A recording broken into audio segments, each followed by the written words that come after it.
Hey guys, Finlox here, back with our blind playthrough of The Longest Journey. So last time, we did some stuff, right? I think last time was where we helped the giant. Uh, we helped the giant. We convinced him to help the crab man, and helping the crab man got him back into the village where he fishes, where he could fish. Caught a big fish. Got the fish bones. We got the fishing line. Used that to complete the lunar cannon of the stickmen, and then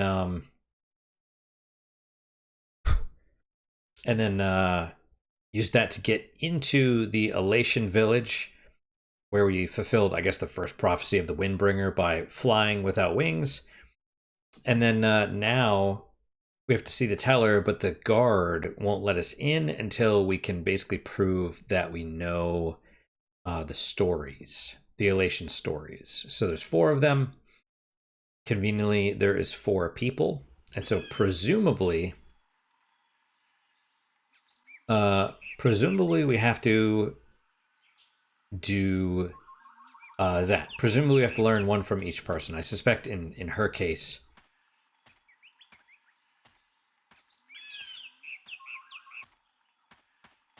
Let's go down here. We'll see if we can do some matchmaking real fast.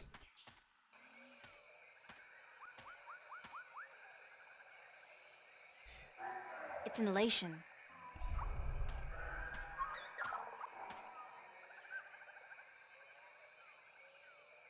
So, Isam, that's your name, isn't it?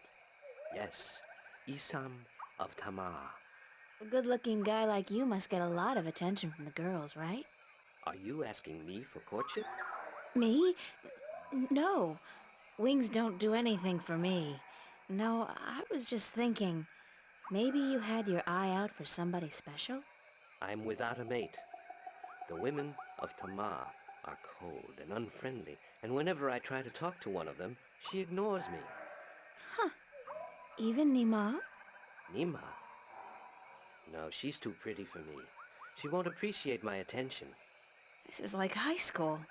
Trust me, Isam. You go talk to her one of these days, and I'm sure you'll find you have a lot in common. Just be yourself, okay? You think so? Perhaps you are right. I will do as you say, Windbringer. Thank you. You know, that's the funny thing. Women are always like, just be yourself, but they don't actually want that.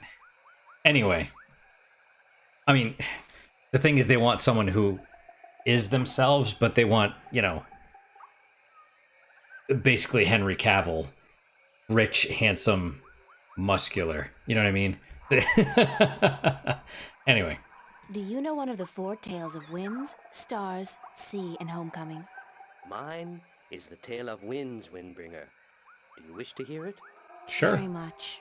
Then I shall tell it. This is the tale of winds, my tale, and I pledge to tell it in my own words, as told in turn by my teacher. In the village of Karan, in the mountains of tall winds, there lived a young Elation woman named Iwana. Iwana had one desire above all others, to soar higher and farther than anyone else. And even though her wings were no broader, nor her body sleeker than anyone else's, she pursued this foolish desire without rest. And as time passed, she did soar higher, and she did fly farther than the other young Elation in her village. And her name became known far and wide amongst the tribes of the mountains of tall winds. But still, Iwana was not happy. She was not happy because, in her vanity, even though she was a better flyer than almost everyone else, and to her eyes, she was still not good enough. She wanted to be so much better than anyone else that she would be remembered for all time as the best flyer amongst all the Elation. And Icarus. so one day, Iwana decided to climb to the top of Mount Bakta'ana, the Tower of Light, and to soar from those giddy heights to the ends of the world. Her friends and her family pleaded with her not to, because every Elation knew that to soar from such heights was dangerous, that at such heights the air was thin and the winds treacherous. But Iwana would not listen, and on a cold and clear morning she climbed up the Tower of Light to the rock and the ice at the very top.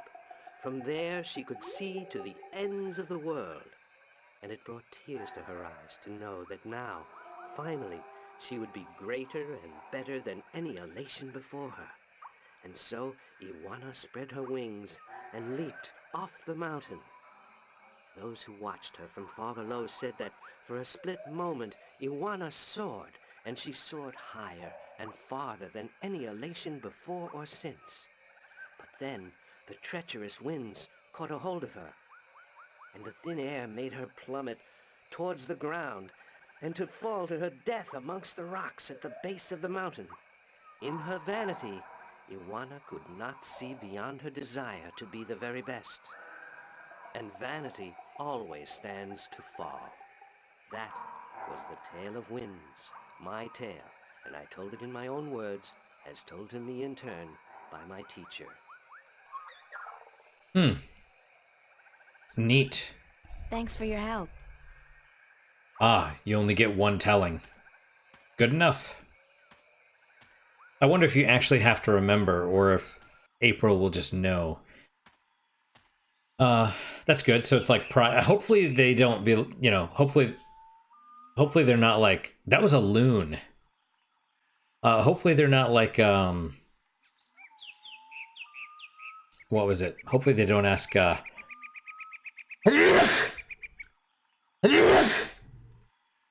whoa, allergies. Hopefully they don't ask, like details. What was the name of the mountain? Like, I don't freaking know. Ask me about the spirit of the meaning of the tale. Okay, winds, stars, seas, and homecoming. So that was the first tale, right? Vanity, Iwana. Do you know one of the 4 tales of winds, stars, sea, and homecoming? Mine is the tale of sea, human. Would you mind telling it to me? I would be happy to do so. This is the tale of sea, told in my own words, as it was told to me by my teacher in his words, and to him by his teacher in his words. This was a very, very long time ago, when the Elation were a strong people, and we could spend days riding the hot winds above the seas. We hunted fish then, and we were at war with the Merum, the wet-tails. Akalis was one of the strongest warriors there was. His claws were sharp and long, his beak pointy, and his teeth strong. Akalis was admired by everyone in his clan, and because of this he was cocky and arrogant. So one day, the teller of Akalis city asked him to perform a very important and very special duty, to bring a sacred jewel to the teller of an Elation town across the sea. This particular jewel was very important because it signified a union between the 2 towns, and it would benefit the people of both that it was delivered safely and promptly. Akalis grinned and told the teller that he would deliver the jewel both quickly and safely, and that she was not to worry. But the teller did worry, because Akalis was young and too sure of himself. But she wanted to test him, and to teach him that sharp claws, a pointy beak, and strong teeth are not all a warrior needs. That a warrior must also be wise and careful. So Akalis set out across the sea on his flight. It was on the 4th day that he spotted something in the water that caught his attention, and forgetting his duty and following his curiosity, Akalis dived towards the water to investigate. When he came closer, he saw that there were Merum in the water, foolishly hunting close to the surface, and Akalis saw an opportunity to again prove his might as a great warrior to his people, and to capture the fins of a few wet-tails. But this time, Akalis' arrogance got the better of him, because the Merum had set a trap. As he dived towards the Merim with his claws, a spear shot up from the water to hit him. Achilles struck the water and dropped the jewel he was carrying, and it was all he could do not to drown. Achilles was bleeding, and the Merim were grabbing onto his wings and his legs, but he fought bravely, and finally he managed to escape. But even though he now lived, he was dead inside, because the shame of losing the sacred jewel would always be with him. Achilles could not return to his village because he had neglected his duty to his teller and to his people. And so he went away to a small island where he could be alone. To himself and his people, Achilles now became the lost one. He who had been on a sacred mission but had failed in his arrogance.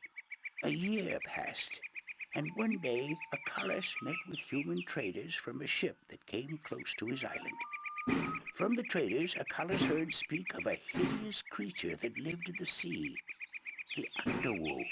The Octowoe was said to have a third eye, like a jewel, and that this eye pulled hapless sailors into its deadly eight-armed grasp.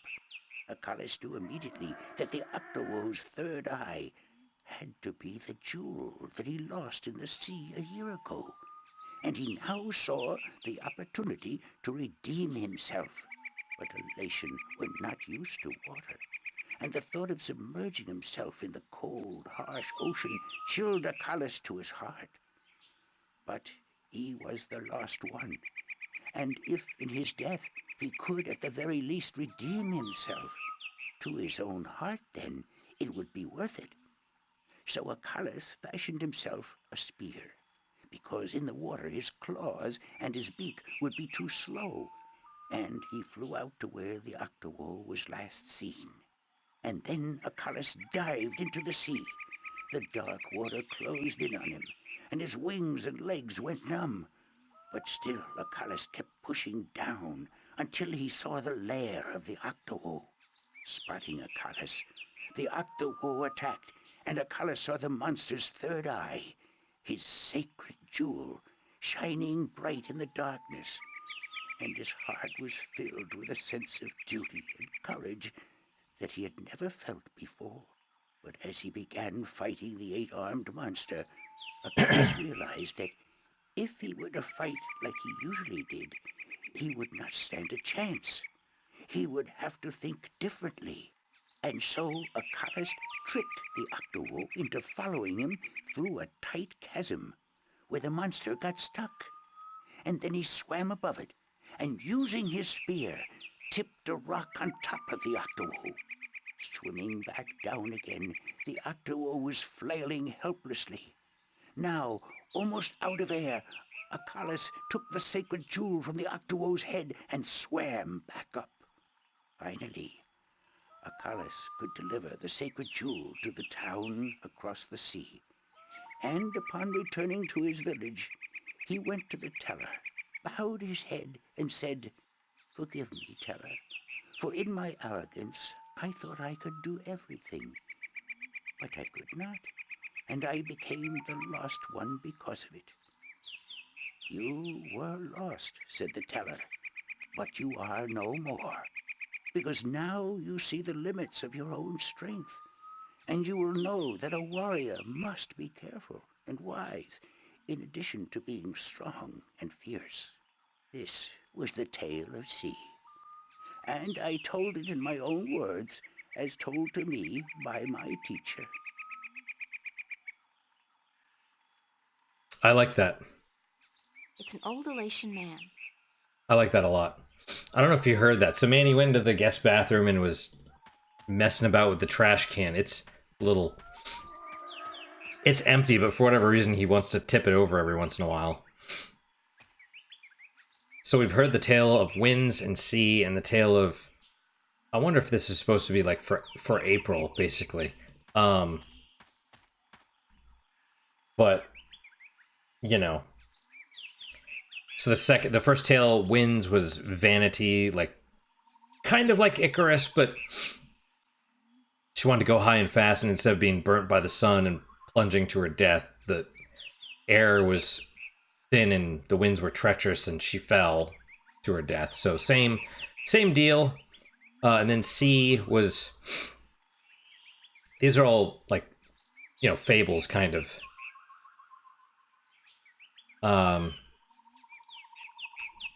Acalus, I think, where he there was arrogance and he lost the jewel, and then basically learned that he has limits. He can't do everything. So let's see. I figured Saina would have known the Tale of Winds because that's like the first one. But we'll see what she knows. Which one?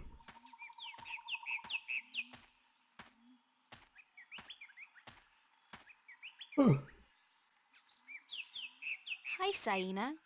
Hi, April. Wind, Star, Sea, and Homecoming. Do you know one of the 4 tales of winds, stars, sea, and homecoming? Yes, my mommy taught me the tale of the stars. It's a really pretty story. Do you want me to tell it? Please, Saina, I would like that very much. Okay.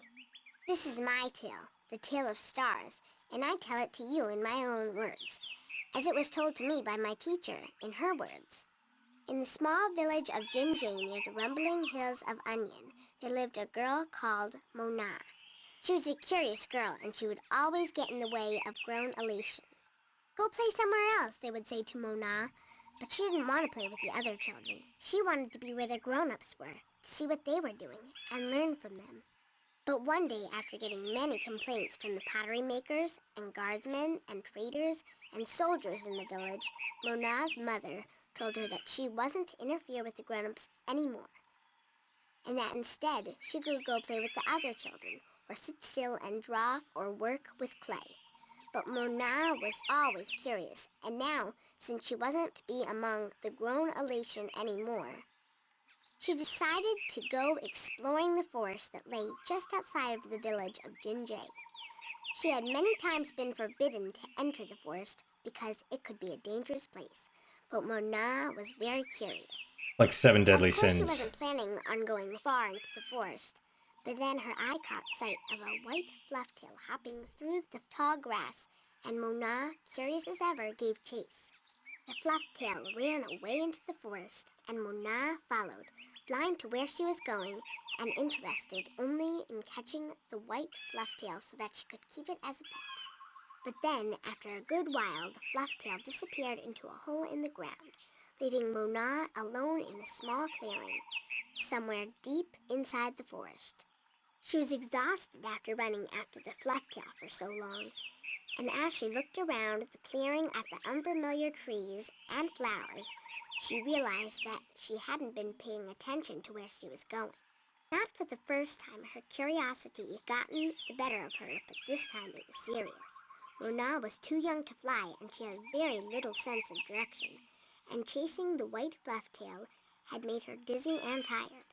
It was getting darker, and Mona was all alone in the deep, dangerous forest, too sleepy and too scared to be able to go anywhere. Mona curled up with her wings wrapped around her under the leaves of a tree and began crying. Soon it got really dark, and somewhere, not far away, wolves started howling at the moon. Mona was so scared she was petrified, but after a while her exhaustion got the better of her, and she fell asleep. She woke up when she heard a voice calling her from somewhere far above. Looking up at the starry sky, Mona saw a vision of the spirits of 5 tellers gazing down at her. "You have let your curiosity lead you astray," said one. "You are lost, and you deserve to be lost," said another. "Poor little girl," said a third. "We will help you home," said a fourth. "But remember this," said the 5th spirit. "We will lead you back to your village and to your mother only if you promise us one thing." "I promise," said Mona. "Whatever it is, I promise I will do it." "Very well," said the 1st spirit.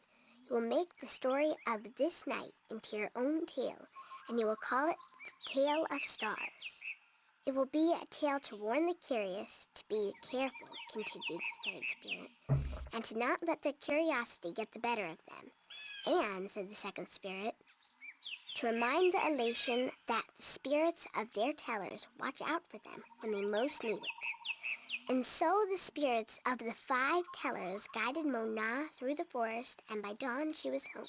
And Mona did tell her tale, the tale of stars, to everyone in the village, so that everyone would remember that the curious must be cautious, and that the spirits of the tellers are always watching. This was my tale, the tale of stars, and I told it in my own words as my teacher did to me. That was a beautiful tale, Saina. Thank you. Bye-bye, Saina. You're leaving again? I wish you could stay. Me too, Saina, believe me. Interesting. So they're all like cautionary tales, right? Almost like the 7 deadly sins, but it's like you have to beware of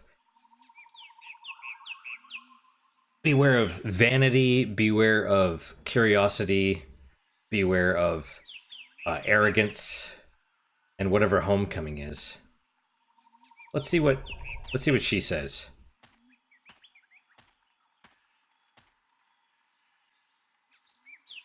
Hi, Mima. Hi, April.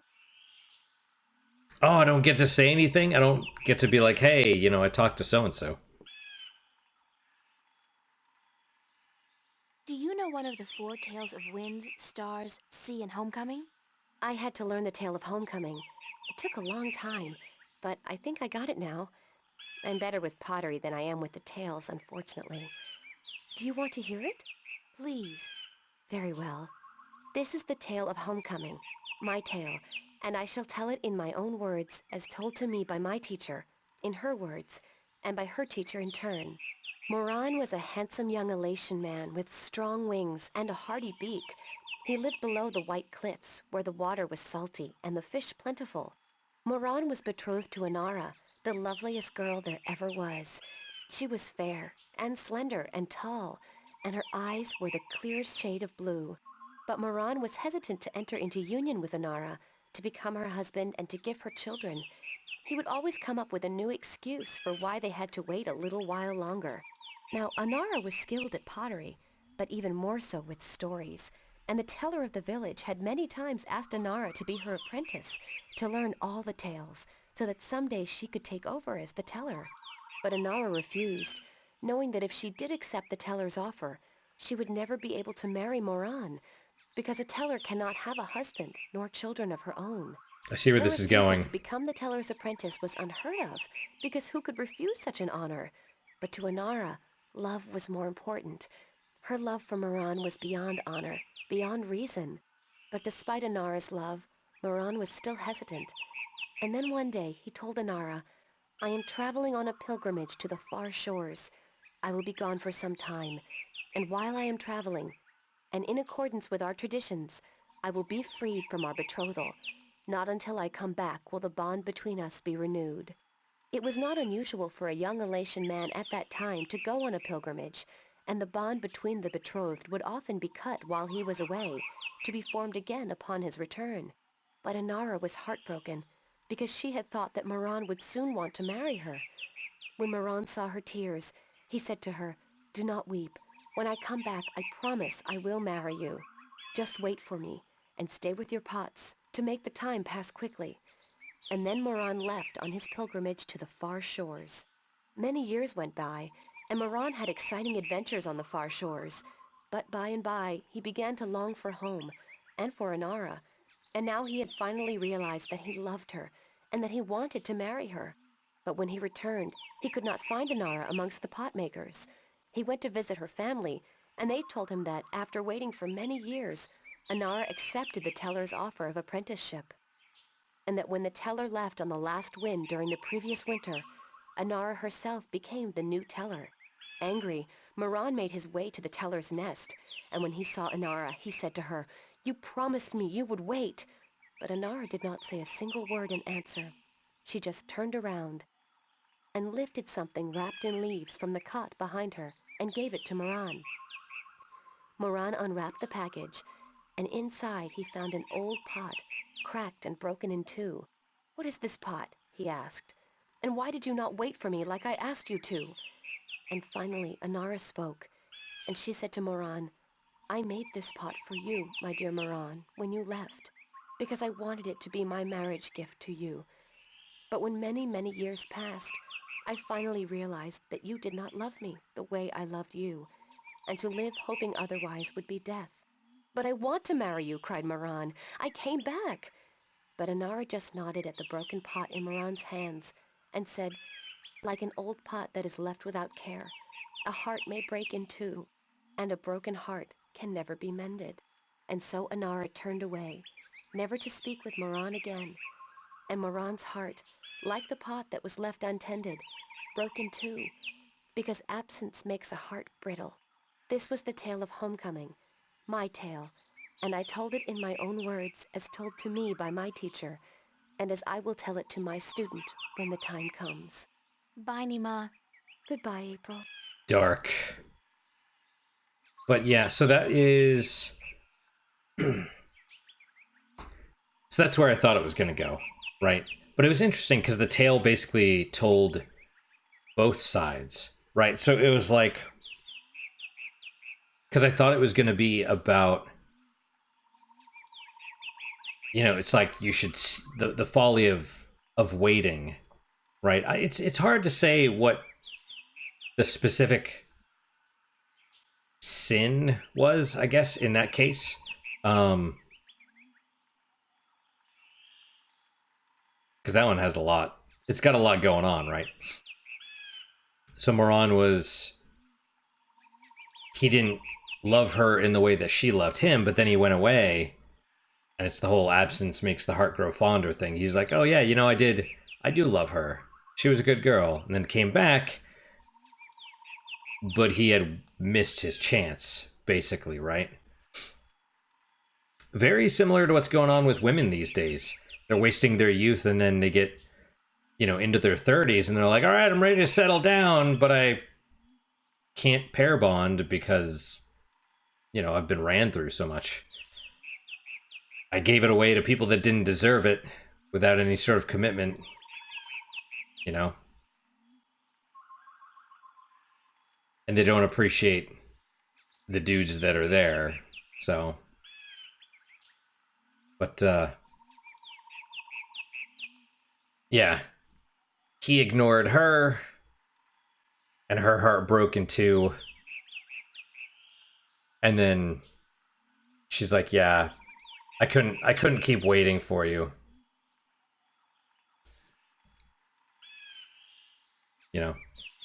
So yeah, it was sort of like the folly of her waiting and the folly of both of them waiting, basically, right? All right, so let's go talk to... We can't just go in there, can we? Let's see what happens if we try. He'll stop us, I assume. Halt! Who would visit the teller? It is Are I. you ready for the questions now? I am. Yes, ask me the questions. In the Tale of Winds, which mountain did Iwana fall from in her vain attempt to fly higher and further than anyone else?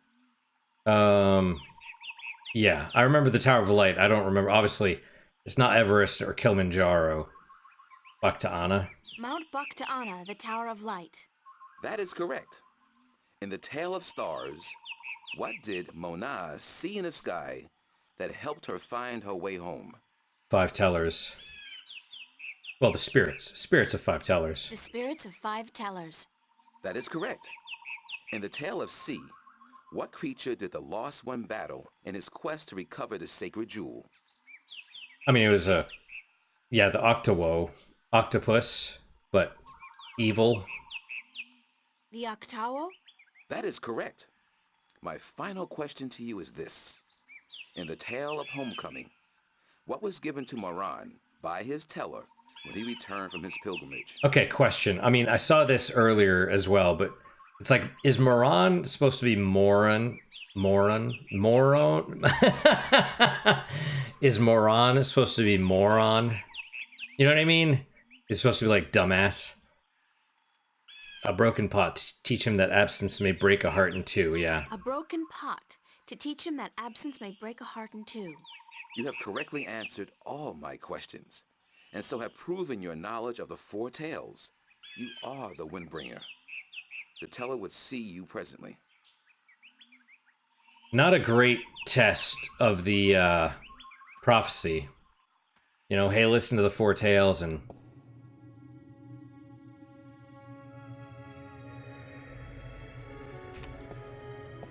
Interesting Come music. closer, human. Okay. Closer.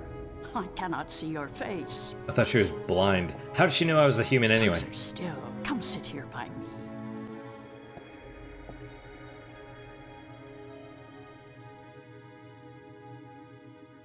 There you are. You see, my eyes are not what they used to be.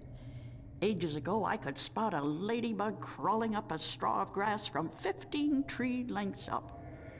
Now, I have a hard time seeing my supper. But my ears, balance be praised, my ears, they are as good as ever. I could hear you outside, learning the tales my children tell. You are a good listener and a fast learner.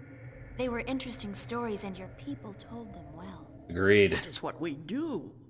The elation are the keepers of the tales, and I am their teller, the one who must know all the tales told since the day we came to this world. How can you do that? How can you remember every story ever told? The secret is to tell them often and to tell them in your own words, not the words of your ancestors. Doesn't that mean that the stories change with every generation? Yes, as all tales must. Change is important. Otherwise the tales will have no meaning to us. They will just be words, and we do not care about the words. We care about what the words tell us. So then the question is, it's interesting. I wonder if the Merum are more... I wonder if it's... I mean, they're different in the sense of... Because they're like, oh yeah, we have to... The elation, they're like, yeah, we have to change. Whereas the Merum are like, no, we need to stay the same. You know, it's order versus chaos in, you know... Tradition versus change, and male versus female, right? Because females are change and male are tradition. The osteoblasts versus the osteoclasts, as I like to say it. How long have your people been telling stories? Since the beginning, human. Since we came to this world a long, long time ago. You're not from Earth? Oh. From Arcadia? Not according to our tales. We came on a great wind before the divide, when the earth was one and humans had yet to learn of magic and science. But we were a different people then, and the tales we tell from that time are vague and incomplete. Like myths and legends, the younger elation pay little attention to these tales. Sometimes I worry they will be lost with me, these tales, and I am getting old. Very old. I could say I'm the Windbringer, but I don't know if that would help. She probably knows. It's interesting that she knows about the tales. But she's like, yeah, we were a different people. So does she know that they were also...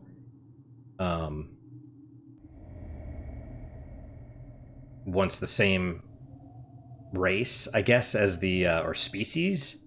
As the... Merum? I came to you to find answers to some important questions. Ask, and I will try my best to answer. Have you heard of an ancient god or dragon that lives beneath the sea?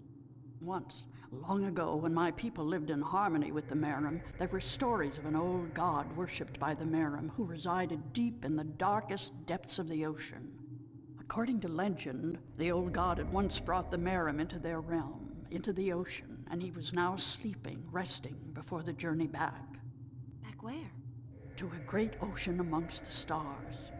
When the time came, he would gather the Merum and bring them home with him, back to their world, to their ocean. Strangely enough, we have a similar tale. It is said that the great wind that brought us here will someday return to bring us back to a place where we can soar forever on warm winds. Sounds like death. Like heaven. In a way, perhaps, but without the need for any of us to die. The great wind will just sweep us up and carry us away. Every evening before I go to sleep, I recite this tale to myself. It is a comforting one. Yeah, I wonder if that's what's going to happen. What do you know about the Dryad kin? The kin are numbered 4, or so our tales tell. 2 in this world, 2 in the other. The mirror world. The white and the blue, the red and the green. Cortez the Red. Do you know where they are? No, the tales never say. The kin are elusive. They keep to themselves. I have never seen one myself, and I doubt any of my kind has. The tales do say that our past and our future are tied to the fate of the kin, but how I would not pretend to know. This is one tale that has yet to be told. Do you know anything about the Guardian's realm? This is human business. Would you not know more than I? Your people are the keepers of the tales.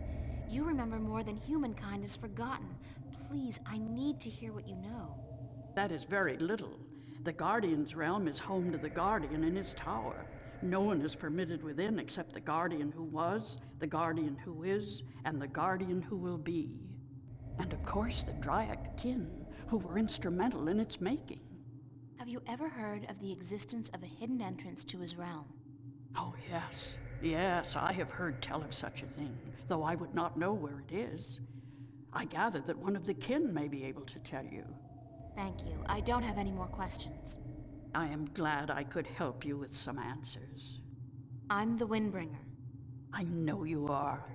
It's strange to me to hear those words spoken. I did not think they would be in my lifetime. But here you are, standing in front of me as real as the sky is blue. I'm sorry I have to ask, but what is it that the Windbringer is supposed to do for you? I did not expect you to walk in here and have all the answers, child. The balance has both blessed you and cursed you, and it has sent you here to do what it wills. The Windbringer is said to be the first sign of the great wind that will take us away from here. For a long time, the Elation have lost the strength they used to have. Our bones have become weak, and our wings fragile. Where we used to be able to soar for days on strong winds, we are now using our legs to walk rather than fly. Why this is, we do not know. Magic is weakening? You know of the reason for this? I'm just guessing, but it makes sense. Go on. The tales also say that the Windbringer will unite us with our past and end the age-old strife. I know. You must make peace and be reunited with the Merim. You share a common ancestry. I have always thought we did. The tales were too similar, the signs clear. But my people, they will have a difficult time understanding why and how this can be. If you don't, both the Elation and the Merim will die out. When war broke out between your people and you were forced to move up into the mountains, it compromised a precarious symbiosis. A substance called Tanyan was abundant where the Merim and the Elation lived in close proximity. It brought fish and heat and light to both your people. But now, living up in the mountains, your way of life, your diet, your customs and habits, they've all changed. And that's probably the cause of your brittle bones and fragile wings. Then we must make peace with the Merim and restore the balance between us, so as to strengthen us both and prepare us for the journey that will surely come soon. When our sitting is over, I will speak to my people, and I will elect one representative from the Elation to meet with the Merim in the place of your choosing to open a dialogue. I guess it's time for you to talk to your people and for me to make arrangements with the Merim. Where do you wish for our meeting to take place, Windbringer? You want me to decide? Well, I know. Send your ambassador down to the ancient caves by the beach. Inside, there are remnants of an old Elation settlement and a Merim city. It's a good place for your two people to meet, don't you think? Yes. And could you ask if they would bring their half of the stone? The stone? You have the other half? We have held on to it for centuries, knowing that someday it would be of use to the Windbringer. It will, trust me. Then we must make haste and arrangements. It is an important day, so let us not waste light. Go and wait for my ambassador in the caves. Sounds good to me. Makes me wonder, so if Cortez is one of the dragons... It's amazing. This place is so beautiful. And the scent of sea and rock and mist. This scent is of home. This was home a long, long time ago, according to the tales. We lived in peace with the wet-tail, with the Merum back then. Now you'll be able to live in peace again. And with the Tanyan bringing fish to your doorstep, you'll be able to eat well and restore strength to your bones. Soon you might even be able to soar on the winds for days like you used to do. I hope you are right, Windbringer. And I hope that the Merum will see the sense in it too. They are coming, are they not? They said they would. Hush, I hear something.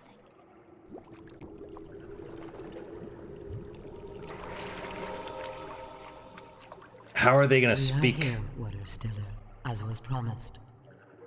Good. Now, as representatives of your respective peoples, you, the Queen of Amiram City, and you, guard to the Elation Teller, must fulfill the prophecy and join the two parts of the one stone. We hope that our peoples may be joined again, Elation, and that we may live in peace and prosper. As do we, Merum. And we pledge to do all we can for this to happen.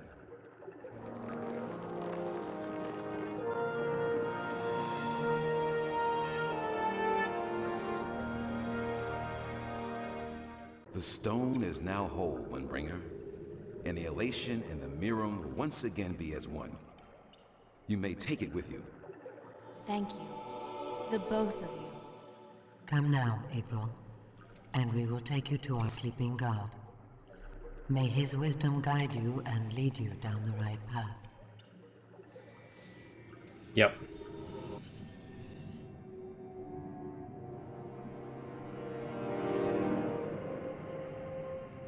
You just jump off into the abyss with a freaking mushroom or 10 yen, whatever. Oh, wow. I thought those were statues at first, but they're...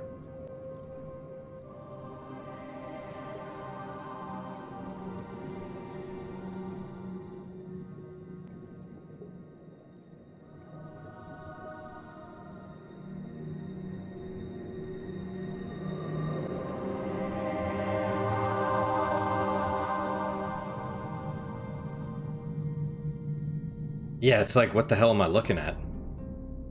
Okay.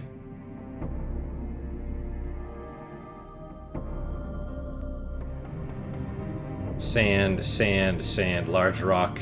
Okay, let's save first. So first, diary. Oh, actually, two things. One, so first off, Cortez, if he is one of the dragons, he should know where the entrance to the Guardian realm is.